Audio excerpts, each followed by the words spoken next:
Right, next, we are going to have our Learning Across the District. I think we have a presentation, perhaps? Yes, we do. Let's start it. All right, come on up. Please introduce yourself when you do come up.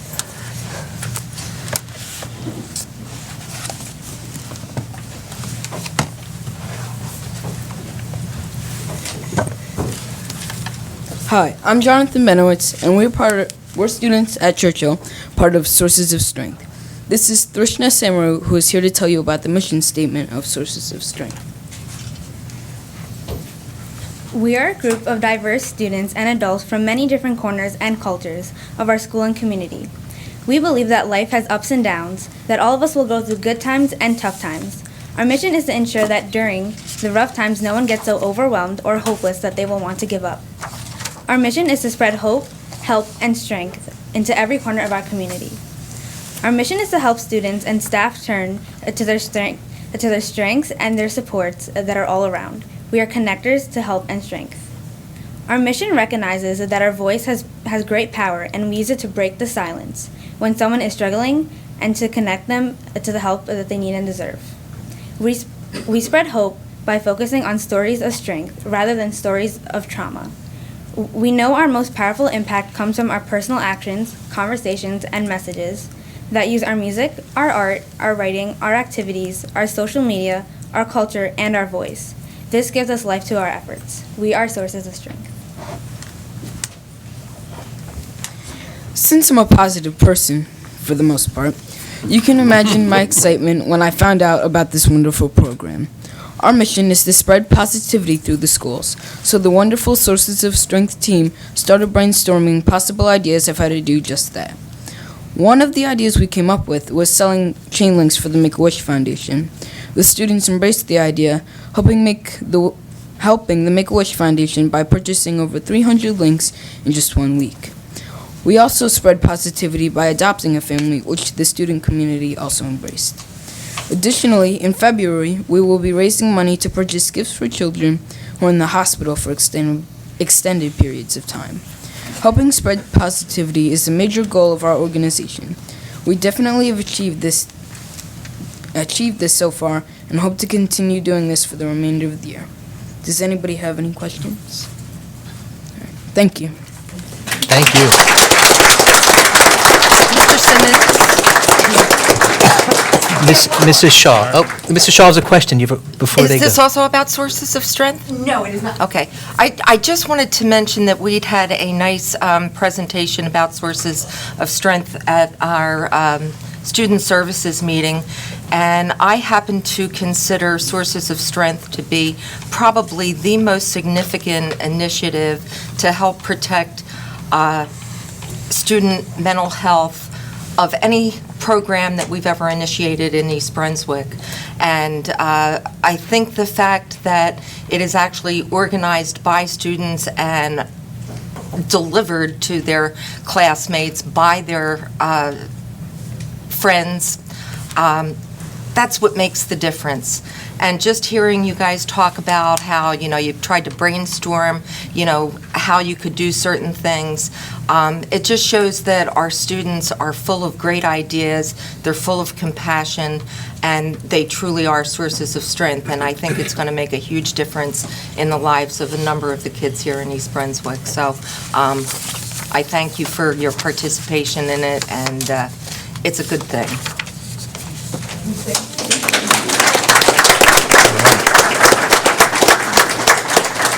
Next, we have another presentation. Yes. Okay, come on up.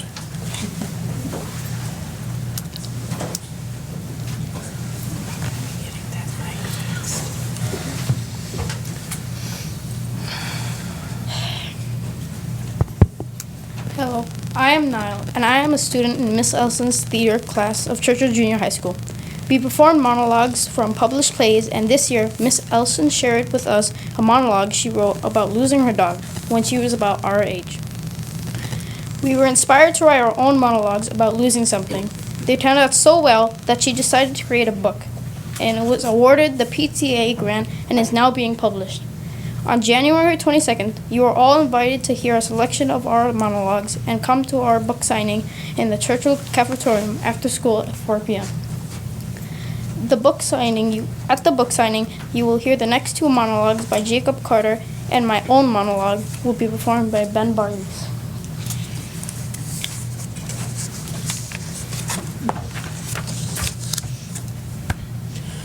Gather round, children, for today, I, Jacob Carter, will present to you the mystery of the illusion of the facade, of the question, of the riddle, of the conundrum of the missing Xbox controller.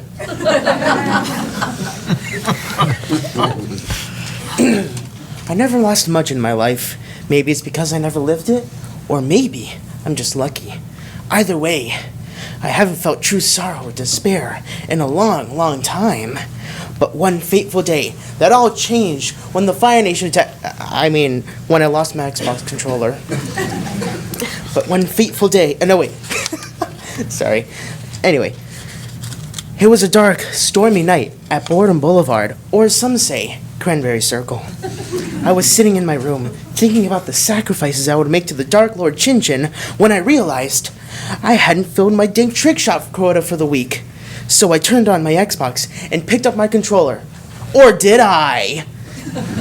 I moved my thumb around trying to find the A button so I could select my Xbox Live account, but to my dismay, I wasn't holding a controller at all. This is bad, I thought to myself. If I don't get those dink trick shots anytime soon, I'll be #kicked from FaZe Clan. After 10 minutes of binging Mountain Dew and Doritos whilst crying profusely, I was able to calm down and gain my composure. I ran around my room, searching every corner that ever corned, but to no avail. Then, after 30 minutes of twitching uncontrollably, don't ask, I came up with a plan. "Why am I here?" asked my father. "Oh, I'm sure you can recall," I replied. You remember my Xbox, right? You know, the one you got me last Christmas? You mean the black cube thingy? It's called an Xbox, Dad. What does that thing even do? Anyway, have you taken anything from my room recently? Well, there was that one magazine I found you promised we wouldn't talk about that. Well, then, no. I thought I'd found the culprit, but the evidence proving this man innocent was too compelling. Why are you talking like that? It was hopeless. I thought I'd never find my precious Xbox controller. Oh, the memories I shared with it. Who are you talking to? But then, it hit me.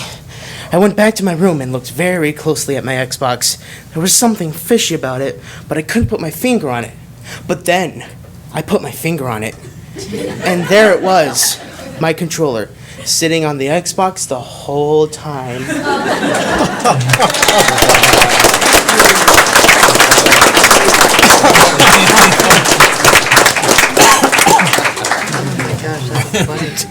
Hello. Testing. This is a test. We're good? All right. My name is Ben Baharlius, and I will be performing a monologue written by my good friend Niall Saeed. And here goes. This story is called Authority. I was a new kid, walking down the dark hall of the middle school in Terrytown. The school was boring. The halls were long and the air was so thick I choked. Terrytown was gray, moody, with no emotion. People stayed quiet wearing trench coats and kept their distance from one another. Filled with pine trees and dark alleys, crooks robbed banks at times, and at other times, there was only the mist. Walking to the water fountain, hands in my pocket as my ID swung across my chest, the only thing I had, my identity. People look at me from their classes, looking at the new kid, not used to wearing IDs. I had something to protect. Suddenly, I had heard footsteps coming towards me, the bad kids. I quickly put my ID in my wallet, aware of my surroundings. 5 kids marching right towards me. I couldn't run. They chased me down. They started to run and then sprint. I reached for the water fountain and slowly pressed the button. The water was cold and a chill went up my spine. I felt a tug and saw the 5 kids run past me. They ran around the corner, into the mist. I felt a little light. and checked my pocket. It was gone. My hands made a fist and tightened it. I had lost it all. My money, my authority, my identity. Nothing to live for.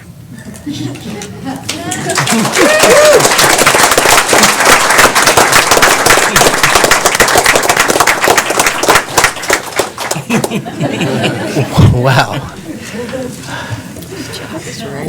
That was unreal. That was great. Well, I should say, for those of you that don't know, our financial auditor is right here up next. Good luck to you.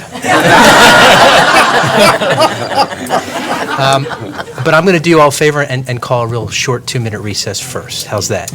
Thank you, everybody. That was great. Yeah, it was a good job.